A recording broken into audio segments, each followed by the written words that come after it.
What I encountered in the Rocky Mountains had to be an extinct animal. I know it was something most people don't see. I was a park ranger in Rocky Mountain National Park, Colorado. As a park ranger, especially on the way out here, you spend a fair amount of time alone and isolated from civilization. You also see and hear many strange things out in the wild. Most of the time, however, they're explainable. A rare animal, a wayward hiker, or even just the wind. But none of these explain what I saw a few weeks ago. I had been called out to one of the park's more remote areas. There had allegedly been several sightings of a mountain lion, and a newly married couple even claimed that they were stalked by the animal. My superiors just wanted me to head out and see if I found any evidence of a lion's presence. If I did, I was to radio back to HQ so that a team could be sent out to relocate it. Mountain lions in the park certainly aren't common, but they aren't unheard of either. I was pretty skeptical myself. I had only caught glimpses of them twice in my 7-year tenure, and neither time was anywhere near a hiking trail. But duty called, so I headed out to the area where the claims were coming from on what I thought would be a fruitless search. I really wish it had been. The first area I checked out was a clearing parked alongside one of the smaller streams flowing from out of the mountains. Camping was prohibited here, but I saw obvious signs of a campfire and a small stack of firewood. The man who had made the report conveniently left this detail out of his accounting. I wasn't much of a tracker and couldn't see any evident signs of the animals passing. But I did have to admit that the area presented a likely spot for a predator's ambush. The trees on the edge of the clearing were packed in tight, providing lots of concealment, and 2 different game trails led through the thick wood towards the stream. I headed towards the second destination, where the couple had reported their sighting. It was about a 3-hour hike from where I was. I couldn't use a vehicle along the narrow trail, and about halfway in I began to feel, rather than see, something just past the edge of my vision. Glimpses of movement or quick flashes of something brown. I started to get a little nervous at this point. Cougars are the unrivaled masters of the ambush in North America. If there really was one out there, I would have a real hell of a time spotting in through the dense brush. I told myself that the movement I had seen was probably an elk or deer and kept going. Another 20 minutes later, I was proven wrong. Sixth sense, divine intervention, instinct, call it what you want. I was mid-stride when an alarm in my head started screaming for me to duck. And I did. Just as I hit the ground, I felt something go soaring over the top of my head and then heard it hit the ground a few feet away. I scrambled to my feet and went to reach for my service pistol when I was struck frozen in abject awe and terror. I know how this next part is going to sound, I really do. And I wouldn't believe me either. But I was there, and I saw what I saw. Crouched, a dozen paces away like it was straight out of a 5th grade textbook, it was not a mountain lion. This looked much larger, and the teeth were massive. I couldn't believe what I was seeing. Was this a new species, or just one that isn't extinct? It looked just like a saber-toothed tiger from books and TV shows. I was shaken. This was insane. It was wheeling back around after its landing and stopped completely when it saw my face. It was panting manically, and a long sliver of spittle dropped to the ground from the 6-inch tusk along the side of its mouth. Even in a state of shock, the survivor in me sized the thing up, and it must have been nearly 700 pounds. If that thing got on top of me, I was dead. Dead out here alone in the wilderness, slaughtered by a creature that's been extinct for I don't even know how many thousands of years. We both stood frozen, eyes locked on one another. I think I completely stopped breathing and was vaguely aware of my hand on the holster of my weapon. I imagined the stench of fear washing off me and coalescing into a tangible cloud to be wafted up by the prehistoric nightmare in front of me. It placed one thick padded paw forward and broke the trance. Like an Old West gunfighter, I ripped my pistol out of its holster and banged out 2 wild shots in the creature's direction. I hadn't aimed and was never a good shot anyway, and both shots went way wide of the creature. But it was enough to scare it off. It was gone in a flash off into the brush alongside the game trail. I hadn't aimed and was never a good shot anyway, and both shots went way wide of the creature. But it was enough to scare it off. It was gone in a flash off into the brush alongside the game trail. Without a second thought, I turned and ran as fast and hard as I could the way I had come. I can't remember exactly when, but at some point, my bag caught on a tree limb and, still panicking, ripped it off my shoulder, leaving the bag behind. Water, radio, and food were all left behind me. I noticed about 15 minutes later when my lungs felt like they were going to burst and had to stop to rest. After recovering, I took stock of my situation. I was alone in the park, hours away from help and with no way to call for it, and an apex predator somewhere in the vicinity. I was coming to realize just how screwed I was when a guttural roar nearby drove the point home even further. I ran again. The next few hours were horrific. It petrifies me to even think about it, let alone put it all down on paper. In short, the creature stalked me for 3 hours. Twice more it came to attack, and twice more my gunshots drove it away. When I had finally gotten close to where my vehicle was parked, I made a dash, with my last few pieces of ammo shot off at intervals to keep the creature at bay. It worked, and I made it into the truck without so much as another glimpse of the thing. You can imagine how my report went. I've been restricted to what amounts to desk duty, surrendered my service pistol, and I'm starting mandatory therapy next week. And after what I experienced that day in the mountains, maybe I need it.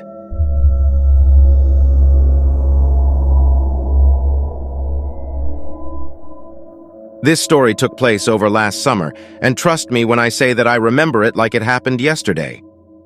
We moved to California, the Fresno area, and my partner and I found a new property and decided to buy it and move it.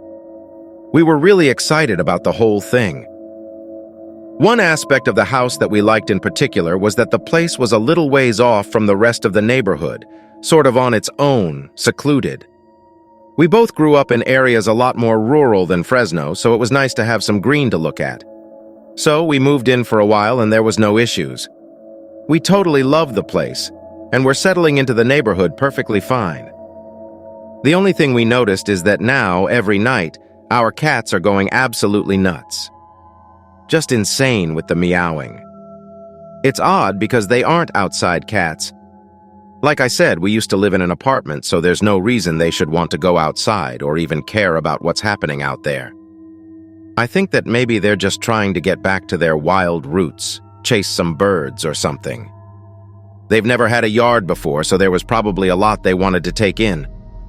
They're going crazy in the most random hours of the night, and it gets to a point where I got pretty sick of it.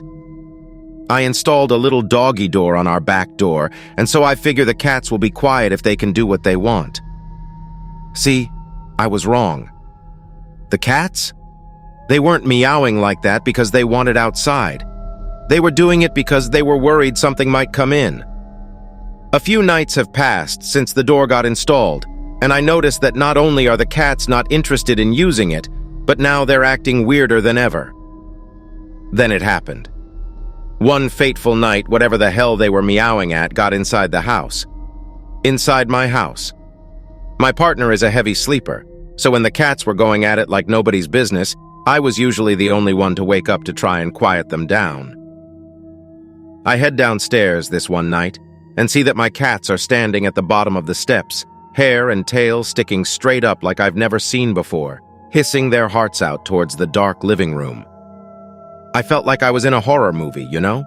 I have no clue what could be in my living room. My first guess was serial killer, but once I stopped being absolutely frozen with fear, I rationalized that it was more than likely something between a possum and a coyote. In any case, I had to get that thing the hell out of there before it urinated everywhere or something. I'm one of those people who keeps a baseball bat next to their bed, as if that would help me fend off an intruder, and so I instinctually want back up to the room and grabbed it. My heart is racing at this point. I'm debating on whether or not I should wake up my partner when I hear a shattering sound come from the living room. I raced back down the steps. The cats hadn't moved, or stopped with the hissing, and I just sort of shakenly held the bat as I stared into the living room. I don't have overhead lighting in there, and the lamp was way too deep into the room for me to risk it. That's when I heard the sound, the weirdest, most unsettling clicking noise that I couldn't replicate if I tried. Naturally, this scared me, because I haven't even heard of an animal that makes that kind of sound. As I hear the noise, so do my cats, who, instead of defending me, rush up the stairs, leaving me all alone. I heard a scurrying noise, but the trouble was, it didn't sound like it was scurrying across the floor. It was running across the walls. I pulled out my phone and tried to figure out what to do. Do I call the cops? Animal control? I shined the flashlight around to try and get a good look at the thing, which in hindsight was a terrible idea. I'm scanning all around the room with the light, honestly not even sure what to look for, when suddenly I am face to face with the most bizarre thing I've ever seen. It couldn't have been bigger than 3 feet in length, but it looked almost like a person. It was shaped like a person, but its features were skewed and monster-like. The only thing that looked halfway normal were its extremities, but even those were wonky in proportions.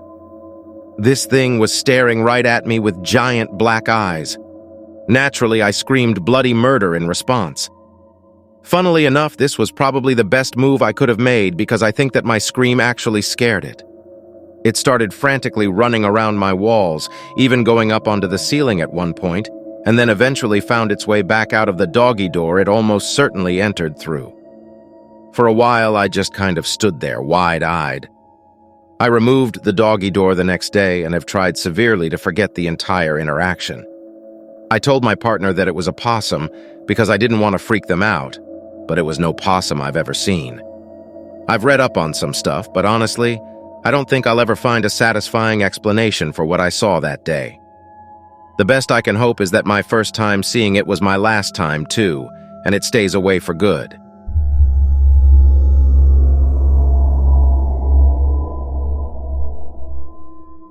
I've always been drawn to the wild and being outside. As a kid, I always wanted to be in the woods behind my house. The older I got, the more time I spent out there exploring. Now, at my age, I can pretty much say that I've spent half of my life in the wild, if not more. It's not unusual for me to pack up a few things and head out for a few days at a time without much more than a sleeping bag, a fishing pole, and a knife. I don't need much to feel at home in the woods. I'm happy to just curl up next to a log, start a small fire, and call it a night. I've done that since I was old enough to get away with it without my mom having a fit. My nickname was Mowgli as a kid because you'd think I was raised by wolves. Anyway, last summer I went on a trip to my buddy's cabin in northern Michigan. There were about 6 of us who went up there. I decided to take a hike down a deer trail to this area I wanted to explore. I wanted to stay the night there and check it out in the morning. I was a couple of miles out when a storm set in. It had already started getting dark, so with the storm, it was too dark to see much. At that point, I figured that the quickest shelter would be these caves I knew about maybe a half mile from where I was. It was already almost 9 p.m. when I made the decision to head there. I took the turn off the trail that led to the caves and started to make my way down. But while I was walking, I got the feeling that I was being followed.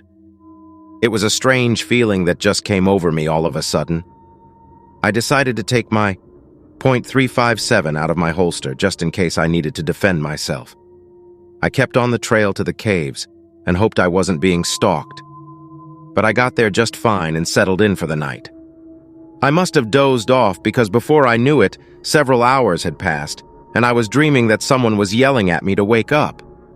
I was disoriented and not sure if it was part of my dream or if someone was actually trying to wake me up. I realized I was drenched in sweat and feeling uneasy. I grabbed my gun and flashlight and shone the light around outside. I couldn't make out anything in the darkness, but I thought I could hear something moving around not that far away. I was thinking it might be wolves. I decided I just wanted to get out of there since the storm was gone. I knew a back way out of the caves, and I figured I would cut through the woods and get back to camp. I was on high alert, listening for any sign of anything approaching me. Regardless of me trying to stay focused, I got turned around at some point because after a bit, I found myself back near the caves again. I could see the entrance, but here's where it got bizarre.